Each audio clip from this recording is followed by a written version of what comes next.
If you had elk strip loin steaks like this, you know exactly what you'd want to do with them.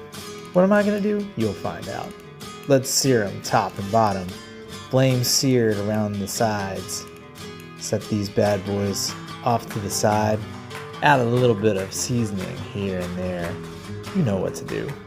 Put that lid on and let them rest to perfection. Oh yeah. Better taste it just to make sure. Yup. That's right, it's taco time. Cooked to perfection, medium rare, ready to go. The most tender, juicy elk you've ever put in your mouth. And make it hot with a little slow death. Yeah.